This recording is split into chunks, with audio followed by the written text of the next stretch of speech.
Progress.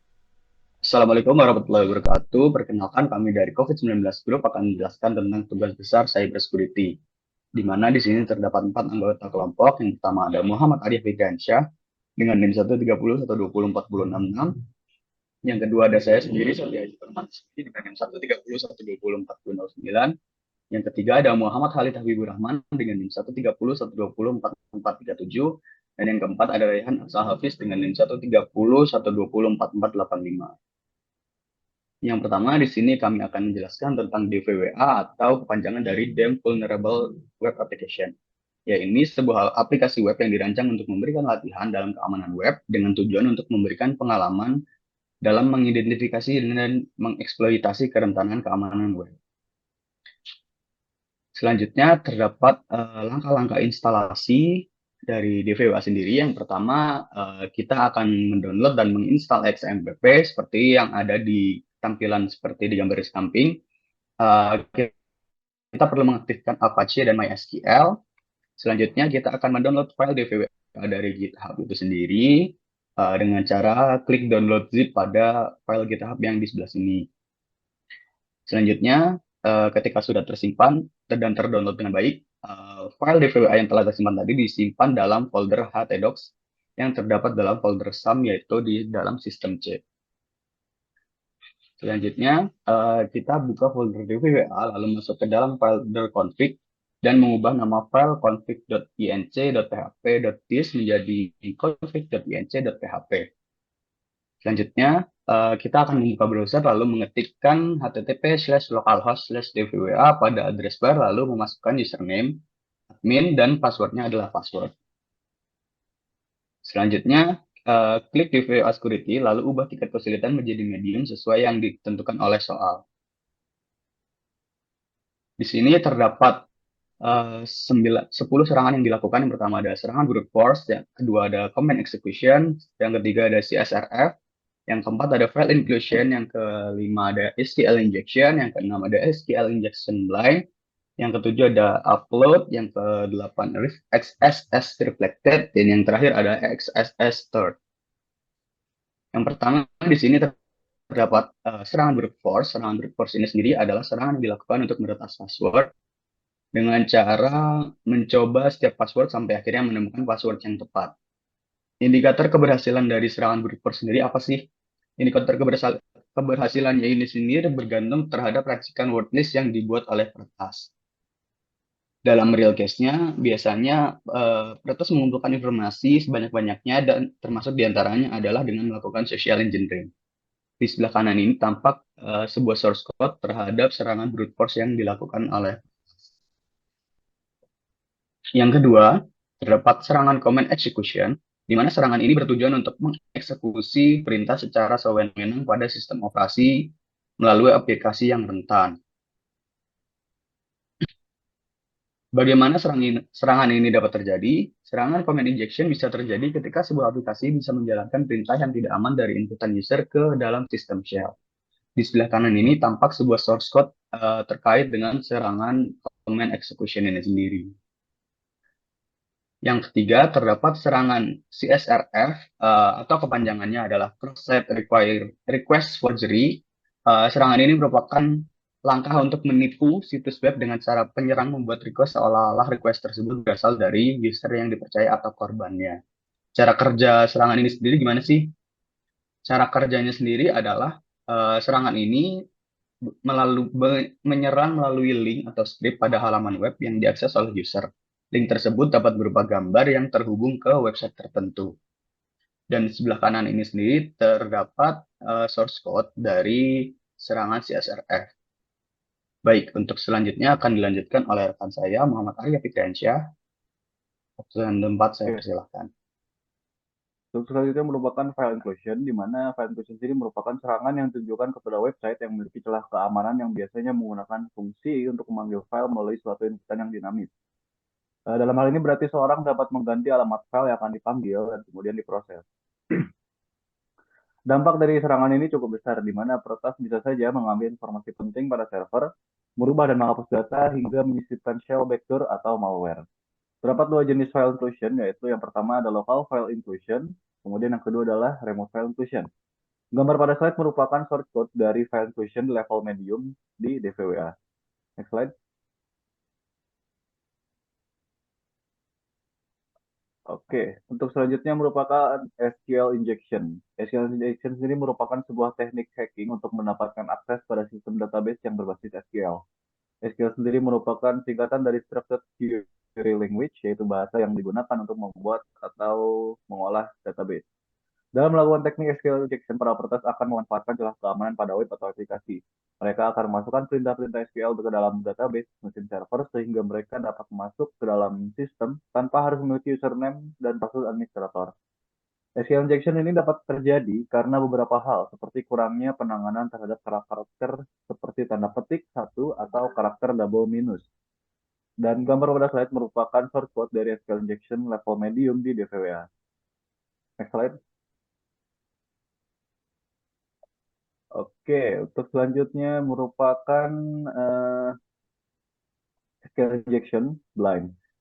Blind SQL injection sendiri merupakan salah satu teknik eksplorasi database yang berbeda dengan SQL injection biasa, di mana pada SQL injection biasa akan mengeluarkan sebuah value, akan tetapi pada blind SQL injection tidak akan mengeluarkan value apapun. Untuk mengetahui value tersebut, kita harus melakukan trial and error untuk menguji benar atau salah value tersebut. Dan gambar pada slide merupakan source code dari blind SQL injection level medium di DVWA. Next slide. Oke, selanjutnya merupakan file upload. File upload merupakan fitur di mana user bisa mengunggah sesuatu ke dalam server. Jika tidak diamankan, fitur ini bisa menjadi sangat berbahaya. Seseorang yang tidak bertanggung jawab bisa saja mengunggah sesuatu yang bisa mengambil alih atau merusak server tersebut. Celah keamanan ini biasanya disebut unrestricted file upload. Dan gambar pada slide merupakan source code dari file upload level medium di DVWA. Boleh next slide. Oke, selanjutnya merupakan RSS atau cross-site scripting adalah serangan yang memungkinkan attacker menyisipkan dan mengeksekusi JavaScript di website korban. Terdapat tiga jenis serangan XSS, yaitu stored, reflected, and DOM-based. Dan gambar pada saya merupakan shortcut dari XSS reflected level medium di DVWA. Oke, boleh next slide. Selanjutnya, XSS stored masih sama dengan sebelumnya, namun di sini terdapat perbedaan pada shortcut dan bisa dilihat source code level medium dari XSS Store di DVWA. Boleh next slide. Untuk selanjutnya akan dilanjutkan oleh rekan saya. Terima kasih. Baik, terima kasih. Kemudian lanjut ke tahap selanjutnya. Nah, tahap ini kami melakukan implementasi terhadap serangan yang sudah disebutkan sebelumnya. Yang pertama kami melakukan serangan brute force. Yang pertama itu klik brute force dan kemudian di bagian kanan bawah terdapat tombol view source dan diklik dan muncul suatu source code dan amati code-nya. Kemudian pada view source tersebut terdapat vulnerability yaitu MySQL underscore escape underscore string yang artinya kita dapat menginputkan karakter-karakter khusus. Kemudian setelah itu buka aplikasi Burpsuite. Kemudian pada aplikasi tersebut ubah intercept menjadi on.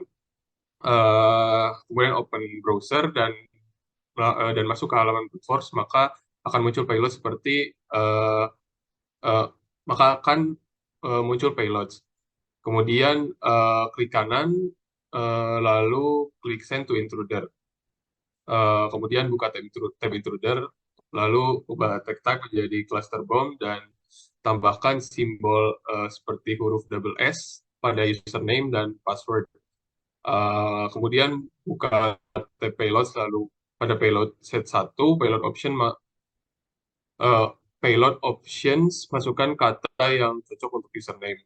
Dan kemudian buka tab payloads, lalu pada payload set 2, payload option, masukkan kata yang cocok untuk password. Dan kemudian pada bagian grab match, masukkan kata welcome untuk menentukan apakah username dan password yang dimasukkan benar. Dan setelah itu, lakukan start attack.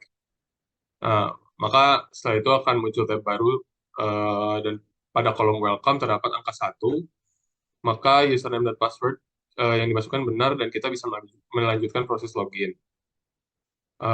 Boleh next. Nah, kemudian yang kedua ada serangan command execution. Yang pertama masuk ke halaman command injection, kemudian melakukan lagi view source dan amati code-nya. Pada bagian set blackfish tadi terdapat dua validasi, yaitu semikolon atau titik koma dan eh, simbol dan double double simbol dan yang artinya tidak dapat melakukan command injection dengan perintah tersebut. Kemudian lakukan serangan untuk mengetahui hostname dengan mengetik 127.0.0.1 dan hostname. Kemudian boleh di next. Nah, kemudian lanjut ke melakukan serangan CSRF. Yang pertama masuk halaman CSRF dan kemudian ubah password dan copy link yang terdapat di address bar. Kemudian masuk ke halaman XSS Store. Lalu lakukan inspect pada column name dan ubah max length menjadi 100. Setelah itu masuk ke image source pada column name dan tekan sign guestbook. Kemudian setelah itu akan muncul tampilan dan password pun berhasil diubah. Dan kemudian lakukan login dan masukkan password yang telah diretas yaitu hack dan login dengan password baru pun berhasil. Untuk selanjutnya akan dijelaskan oleh rekan saya, Mas Rehan Atsal. Silakan. Oke, selanjutnya ada melakukan serangan dengan file inclusion. Oke, dan di sini pertama-tama kita bisa melakukan mencari informasi terlebih dahulu dengan cara masuk ke laman file inclusion lalu klik view source yang ada di bagian bawah kanan dan kita amati code-nya. Nanti terdapat filterisasi yang tidak dapat digunakan pada bagian input validation. Nah, untuk melakukan serangannya kita tinggal klik file 1.php. Nah, nanti kita melakukan inputan HTTP, tapi ini tidak dapat menggunakan huruf kecil HTTP-nya. Maka dari itu kita menggunakan HTTP dengan huruf kapital semua dan kita ubah page sampai dengan file1.php menjadi page sama dengan http www.google.com. Nah, maka serangan file inclusion akan berhasil. Oke, next. Oke, selanjutnya adalah serangan injection. Kita juga bisa mencari informasi terlebih dahulu dan form yang digunakan adalah bertipe select dan metode yang digunakan adalah post, sehingga untuk mencoba berubah parameternya kita bisa menggunakan tool burp suite. Oke, dan untuk melakukan serangannya kita bisa pertama adalah masuk ke laman SQL injection dan tekan view source. Nah, setelah itu lakukan inspect pada user ID lalu pada value ubah menjadi value sama dengan 1 union select first name password from user lalu kita tekan submit. Nah, selanjutnya setelah itu maka akan tampil hash value dari password dan serangan SQL injection pun berhasil. Oke, next. Selanjutnya adalah serangan SQL injection yang blind. Yang pertama-tama kita cari informasinya dan didapatkan pada level medium ini. Form yang digunakan adalah bertipe select dan metode yang digunakan adalah post. Sehingga untuk merubah nilai inputannya kita membutuhkan bantuan burp suite seperti yang akan dijelaskan selanjutnya. Nah, untuk melakukan serangannya, yang pertama-tama kita masuk ke laman SQL injection blind lalu view source dan amati. Nah, pada view source nanti akan terdapat vulnerability yaitu ada MySQL underscore escape underscore string. Nah, yang artinya itu kita dapat menggunakan karakter-karakter tertentu atau karakter-karakter khusus. Nah, selanjutnya kita buka aplikasi burp suite-nya. Nah, pada burp suite ini ubah intercept off menjadi intercept on, lalu open browser dan masuk ke laman SQL injection blind lalu tekan submit. Nah, selanjutnya pada HTTP proxy copy request dan simpan pada file r.txt. Oke, selanjutnya kita mendownload SQL map lalu ekstrak folder zip dan simpan file r.txt pada folder SQL map. Kemudian buka cmd dan ketikkan pada command line. Yaitu ketikannya adalah python sqlmap.py min r.txt strip dbs lalu tekan enter dan tunggu proses sampai selesai. Nah, selanjutnya jika sudah maka akan tampil database. Oke, next.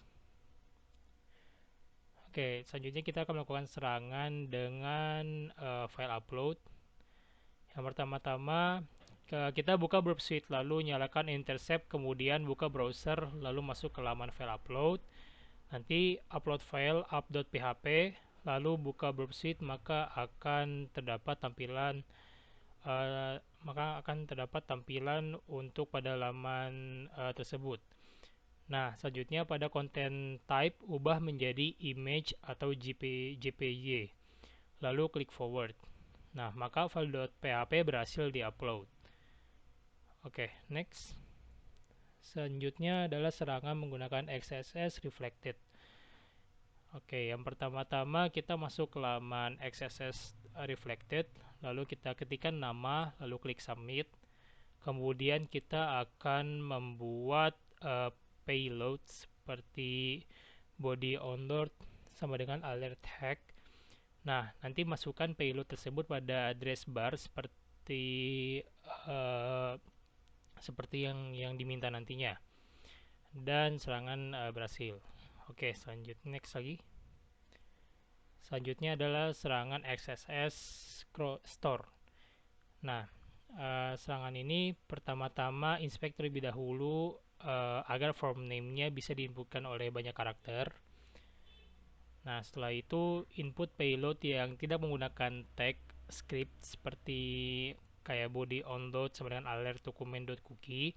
Nah, setelah itu kita masukkan payload ke kolom nama dan message bisa diisi secara bebas.